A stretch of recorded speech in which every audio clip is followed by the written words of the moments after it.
भी देखना होता है, अपने नाजरीन को भी देखना होता है कि हमारा जो ऑडियंस है वो कौन है या कौन है। ठीक है, और इसके अलावा ये है कि वो सब्जेक्ट क्या है जिस पर आप लिख रहे हैं। दूसरा ये है कि आपने हक़ाइक़ भी इकट्ठे करने होते हैं जिस चीज़ से आप कोई चीज़ लिख रहे होते हैं। ठीक है, इसको हम प्री राइटिंग स्टेज कहते हैं। ठीक है, इसकी 3 स्टेज हैं राइटिंग की। ठीक है, टेक्निकल राइटिंग की have 3 stages. One stage has pre writing stage and second is the writing, जिसमें हम वो चीज़ राइट करते हैं, उसको हम ड्राफ्ट स्टेज कहते हैं। जब हम लिखना बैठ जाते हैं, ठीक है, वो जो हम अपना कोई चीज़ जिस पे हम पहले वो सामान, ये वो लाइब्रेरी, ये सारा कुछ हम कंसल्ट कर लेते हैं, फिर उस पे लिखना शुरू कर देते हैं। ये लिखने को हम ड्राफ्टिंग कहते हैं। ठीक है, ड्राफ्ट जब हो जाता है, यानी एक दफ़ा हम लिख लेते हैं, तो फिर उसके बाद जो है वो इसको कहते हैं post writing stage. Post writing stage में हम क्या करते हैं, हमें से कोई बताएगा कि पोस्ट राइटिंग जब हम ड्राफ्ट कर लेते हैं, तो फिर ड्राफ्ट करने के बाद हमें क्या करना चाहिए। चलें, मैं आपके जो चैट है उसको क्या करता हूँ, ऑन करता हूँ, फिर मैं आपके कमेंट्स देखता हूँ कि आपका क्या क्या जवाब आता है। और जिसका जवाब सबसे पहले आएगा मैं उसको शाबाश भी दूंगा।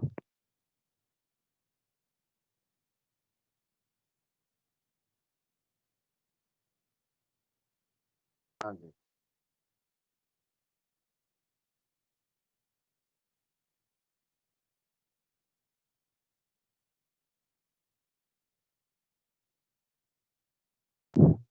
ठीक है जी। ये यहाँ पे बहुत कुछ जो है वो आपकी लोग जो है वो आपको बता भी रहे हैं, गाइड भी कर रहे हैं कि जिस नेम के साथ गेस्ट लिखा हुआ है वो ऑफिशियल नहीं है। वो अपनी जो ओरिजिनल सीट अल्लामा इकबाल ने रखी थी स्टूडेंट के लिए, स्टूडेंट की सीट पे नहीं है, बल्कि वो मेहमान खाने में बैठा हुआ है अभी तक। तो जब काउंटिंग होगी तो वो मिलेगा मेहमान खाने में। तो मेहमान खाने में ये तो उनकी मर्जी है कि अल्लामा इकबाल ओपन यूनिवर्सिटी वालों की, कि वो आपको मेहमान खाने से वो काउंट करते हैं या नहीं करते। लेकिन आप ओरिजिनल जो आपके लिए वो प्लेसमेंट थी वो आप उस पर मौजूद नहीं है। ठीक है, तो कोशिश करें कि आप अपने जो सीट उन्होंने लो की है, जिस रास्ते से आपने आना है, वो रास्ता था आपका यूजर नेम और पासवर्ड का। आप उस तरीके से नहीं आए, आप किसी और तरीके से उड़ान खटोले पे आप चले गए वहां पे, तो फिर ये आपकी किस्मत कि आपकी हाजिरी काउंट होती है या नहीं होती। यहाँ पे सबसे ज्यादा जो अहम है वो आपका जो है वो अटेंडेंस सबसे ज्यादा अहम है। मैं ये बात बता दूं, अटेंडेंस के आपके जो है ना वो मार्क्स आपके बनते हैं जो आपका एनुअल एग्जाम होता है। फिर ये है कि अगर आप कोई वर्कशॉप अटेंड करते हैं या नहीं करते, ये वो समझ लेते हैं कि ठीक है आप कोई अटेंड करते हैं या नहीं करते। ठीक है, अटेंड करना और बात है, सुनना और बात है, और हाजिर होना और बात है। हाजिर होना आप सबके लिए बहुत अहम है, मैं ये बात बता दूं। ठीक है, आप लेक्चर को जो है वो सुनते हैं नहीं सुनते, ये इतना अहम नहीं है, लेकिन सबसे ज्यादा अहम जो है वो आपके डेज हैं कि कितने दिन आप जो है वो प्रेजेंट रहे। ठीक है, तो आप कोशिश करें कि आप लॉगिन होके जो है वो प्रेजेंट रहें, और वो उस फॉर्मेट और उस तरीके से जिस तरीके से आपको यूनिवर्सिटी वालों ने कहा है। ठीक है, चलें।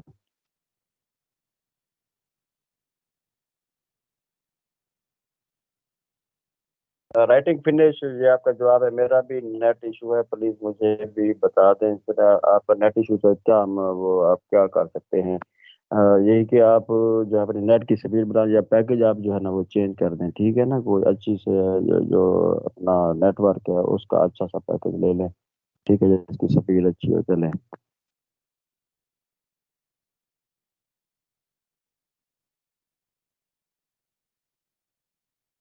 हाँ, ये किसने बताया, ये सर मोहम्मद सलीम अहमद साहब हैं। इनका जवाब मैंने पढ़ा है अपना इसमें चैट में, कि जब हम कोई चीज़ तैयारी कर लेते हैं, फिर हम उसमें ये देखते हैं कि उसमें कितनी मिस्टेक हैं, कितने एरर हैं, और ख़ास तौर पर हम उसकी ग्रामर भी चेक करते हैं, और जुमले की जो सेटिंग है वो भी हमें चेक करते हैं। और फिर ये भी देखते हैं कि कोई ऐसा भारी भरकम लफ्ज़ तो मौजूद नहीं है जिसको जो है वो समझाना मकसूद है। ठीक है, तो उसके लिए हम नीचे वो नोट वगैरह या स्टार वगैरह डाल के ना उसको मजीद हम जो है वो एक्सप्लेन कर सकते हैं, ठीक है। तो ऐसे ड्राफ्टिंग के बाद होता है पोस्ट राइटिंग स्टेज में, हम ये क्या करते हैं, हम एक बार फिर अपनी उस राइटिंग को हम देख लेते हैं। एक दो बार जब हम उसको बिल्कुल देख लेते हैं कि बिल्कुल यानी ठीक है, तो फिर हम डिसीजन कर लेते हैं कि भाई मेरी जो राइटिंग है वो बिल्कुल परफेक्ट है, फिर हम उसको प्रिंट करने के लिए भिजवा देते हैं, ठीक है। ये टेक्निकल राइटिंग की 3 स्टेजेस हैं। प्री राइटिंग स्टेज है, फिर राइटिंग है यानी ड्राफ्टिंग है, फिर इसके बाद पोस्ट राइटिंग स्टेज जिसमें हम प्रिंट करवाते हैं डिसीजन देकर, ठीक है, ठीक है।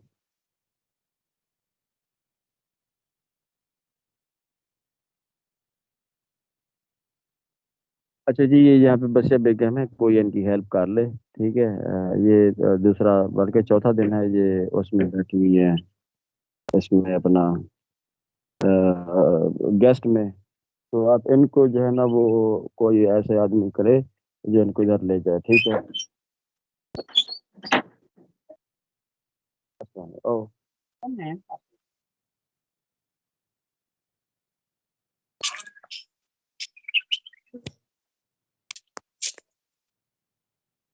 बिजली अपना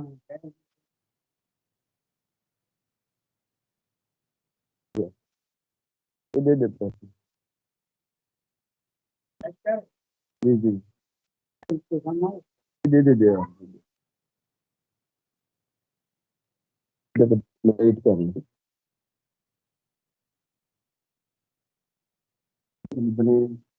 अच्छा, तो अच्छा जी, मैं चैट के बाद जो है ना मैं चलता हूँ अपने दूसरी स्लाइड की तरफ, ठीक है। अब मैं चैट बंद कर रहा हूँ और प्रेजेंटेशन की तरफ मैं आ रहा हूँ, ठीक है, ओके। यहाँ पे सलीम अहमद साहब ने बहुत अच्छा जवाब दिया।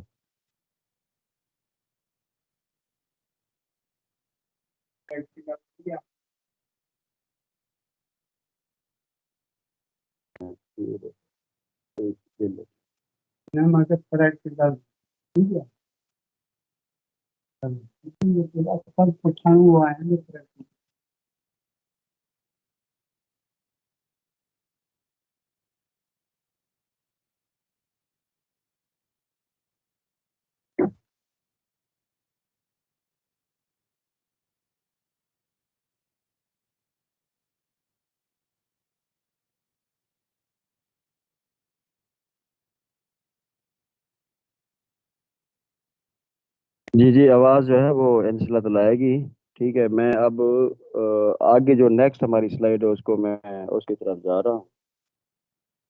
चले, जो हमारी नेक्स्ट स्लाइड है।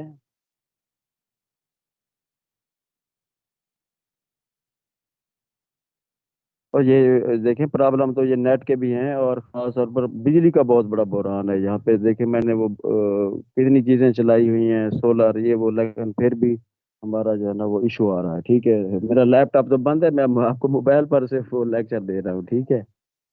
अच्छा जी।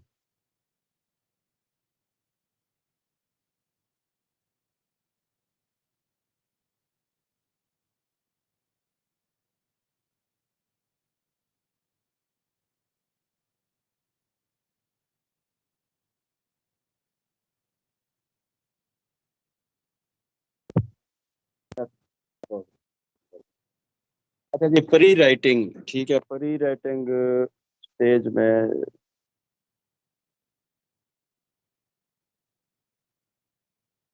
अच्छा, प्री राइटिंग स्टेज में सबसे पहले क्या है, प्लान है कि सबसे पहले हमें मंसूबा बंदी करते हैं कि हमने लिखना क्या है और कैसे लिखना है, और हम ना सोर्स कहाँ से लेने हैं, और हमारी राइटिंग का जो ऑब्जेक्टिव्स हैं वो क्या होने चाहिए या क्या होंगे। ये तमाम चीज़ें जो है वो हम प्लानिंग में करते हैं, ठीक है। और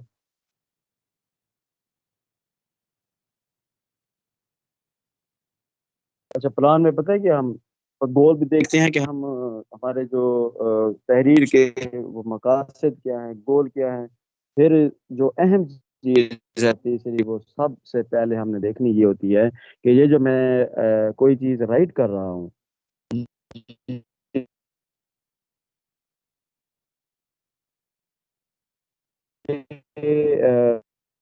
के लिए आप लिख रहे हैं तो फिर आपने उन स्टूडेंट को अपने अपने माइंड में रखना होगा, उनके माइंड लेवल रखना होगा कि वो तहरीर उनको समझ भी आ जाए और उनके कंसेप्ट जो है और जिस सब्जेक्ट पे आप लिख रहे हैं वो उस सब्जेक्ट पर भी उनकी ग्रिप हो जाए, वो समझ जाए, उनकी तफहीम हो जाए। ठीक है। ये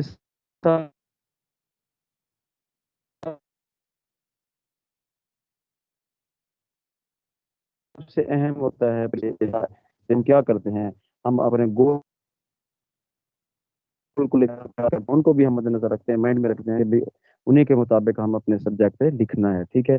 और इसके अलावा जो है वो कंस्ट्रेंट्स जो है कि आप जब लिखेंगे तो आपको कौन कौन सी मुश्किलात पेश आ सकती हैं। देखिए मुश्किलात के लिए भी मसलन आप एक थीसिस लिख रहे हैं तो वहाँ पे थीसिस लिखने में आपको कौन कौन सी मुश्किलात पेश आ सकती हैं। सबसे जो इस वक्त हमारे जितने भी उमूर हैं उन उमूर में सबसे जो अहम हमारे लिए मुश्किलात का बहस जो बनती है चीज़ें, वो वक्त भी है, वो मतलब है कि फिनेंशियल जो हमारे प्रॉब्लम है वो भी हमारे तमाम उमूर में मुश्किलात पैदा करते हैं। ठीक है। वक्त और पैसा, ये सबसे बहुत बड़ा जो है ये हमारे लिए बहुत बड़ा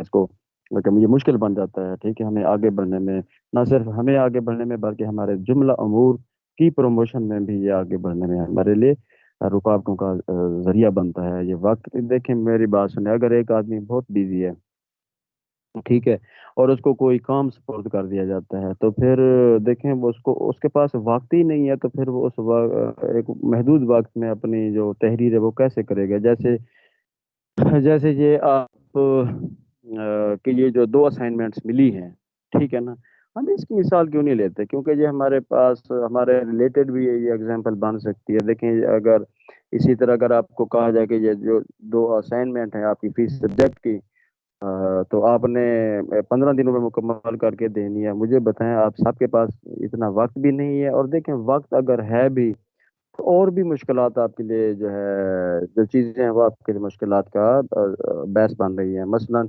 नेट का ना होना, जैसे अभी जो है वो हमारी ये वर्कशॉप चल रही है, वर्कशॉप में बहुत से हमारे रेस्पेक्टेबल ऐसे हैं जिनको जो है नेट का जो वो इशू जो है वो यहाँ पे अटेंडेंस उनकी में बहुत बड़ा वो जरिया बन रहा है। ठीक है, सोर्स बन रहा है। ठीक है। तो ये तमाम चीज़ें जो है ना ये हम देखते हैं प्री राइटिंग में। ठीक है कि भाई ये मैं लिखने लगा हूँ तो आया मेरे पास वक्त भी होगा क्या। अगर आपको कहा जाए कि थीसिस आपने लिखना है तो थीसिस लिखने के लिए आपको मौजूदा दौर में कंप्यूटर जो है, प्रिंटर कंप्यूटर और डिजिटल जो आपके सोर्सेज हैं वो भी क्या आपके पास हैं, क्या आपके पास लैपटॉप है, क्या आपके पास जो है वो बिजली या नेट, ये तमाम चीज़ें जो है ना ये हमारे अपने जहन में रखनी होती हैं जब भी हम कोई टेक्निकल चीज़ पे हम कोई लिख रहे होते हैं। यानी टेक्निकल चीज़ मुझे बार बार अच्छा नहीं लगता। जब भी हम किसी खास पेशे में कोई खास तहरीर लिख रहे होते हैं, किसी पेशे से मुंसलिक कोई खास जो तहरीर हमें सपोर्ट की जाती है वो उस पर लिख रहे होते हैं, वो असल में होती है टेक्निकल राइटिंग। ठीक है।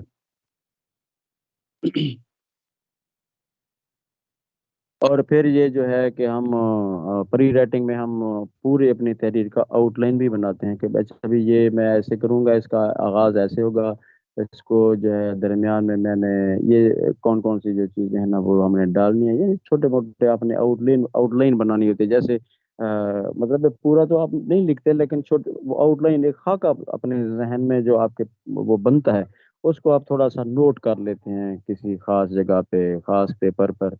ये पॉइंट जो है ना ये मैंने लाजमी लिखने हैं, क्योंकि देखें जब हम कोई चीज़ लिखने बैठते हैं ना तो बहुत सी ऐसी चीज़ें हैं जिन पे हमारा पहले वो जहन होता है कि ये चीज़ मैंने लाजमी डालनी है। जब आप कोई चीज़ तहरीर करने बैठ जाते हैं तो वो फौरन ही आपके माइंड से स्किप हो जाती है। तो वो स्किपिंग से जो बचने के लिए आप थोड़ा सा जो भी आपके जहन में आता है, जो पॉइंट्स, जो हिंट्स, जो सब्जेक्ट जितना उसको स्कोप मिलता है, स्कोप पर आपका माइंड जितना फैलता है, जो जो शोबे इसको रिलेट होते हैं या जिन जिन शोबों से ये रिलेशन बनाता है उन रिलेशन को भी आपने लिखना होता है। ये दरअसल ये तमाम जो हिंट्स होते हैं ये आपकी आपको आउटलाइन की तरफ ले जाते हैं और फिर आपको उस तहरीर में मुकम्मल तौर पे कामयाबी मिलती है। ठीक है।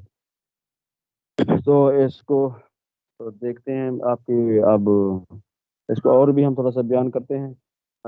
ये प्री राइटिंग स्टेज में प्लान आ गया, और प्लान में ये एक दो तीन चार पाँच छः सात आठ चीज़ें हैं। फिर हम आगे चलते हैं कि आगे जो है वो और भी।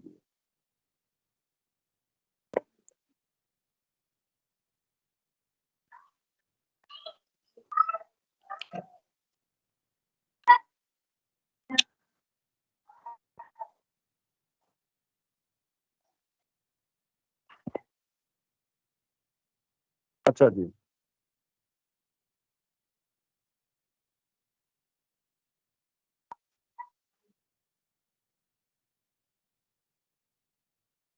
अच्छा भी बेसिक जो है वो फैक्ट्स हैं, उसको भी आपने मद्देनजर रखना होता है, टेंटेटिवली इस्टेब्लिश, और फिर आप उसको जो है अपने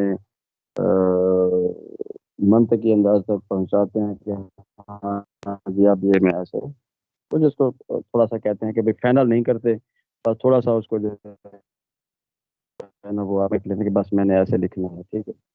और फिर उसके बाद जो है वो हाँ राइटिंग। इसके बाद आप देख रहे हैं स्लाइड पर राइटिंग है। राइटिंग में आप देखते हैं कि पूरी जो ड्राफ्टिंग है उसमें हम किन किन चीज़ों का ख्याल करते हैं ड्राफ्टिंग में। ड्राफ्टिंग में apply strategies of style.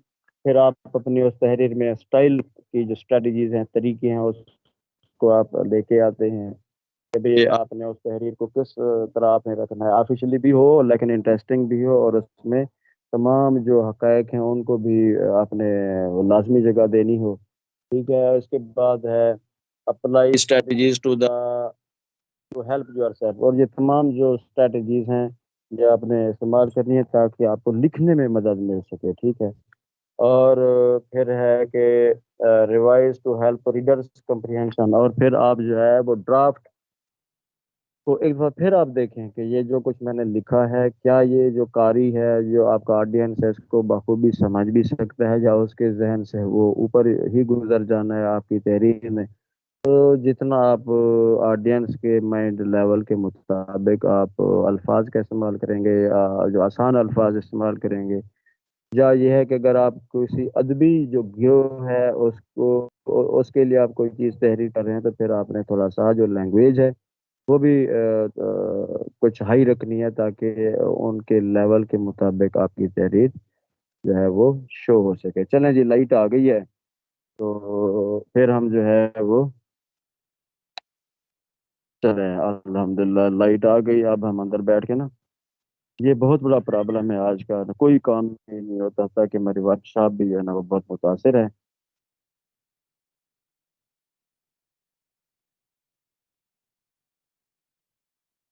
Slide पे शो हो रहा है, देखें अगर किसी को शो हो रहा है पूरी हमारे क्लास में तो वो मुझे फीडबैक दे, क्योंकि मेरी तरफ से तो शो हो रहा है, ठीक है। अगर किसी को ये स्लाइड पे कुछ जो तहरीर है वो शो हो रही हो, तो प्लीज़ वो जो कमेंट्स अपना चैट में वो मुझे बता दे, बाकी साथियों को भी बता दे ताकि वो अपना जो इशू है वो उसको सॉल्व कर सकें, ठीक है। अच्छा अभी थोड़ी सी मज़ीद वेट करेंगे, क्योंकि अब मैं वो कन्वर्ट करने लगा हूँ लैपटॉप पर, ठीक है, क्योंकि लाइट आ गई है अभी अल्हम्दुलिल्लाह।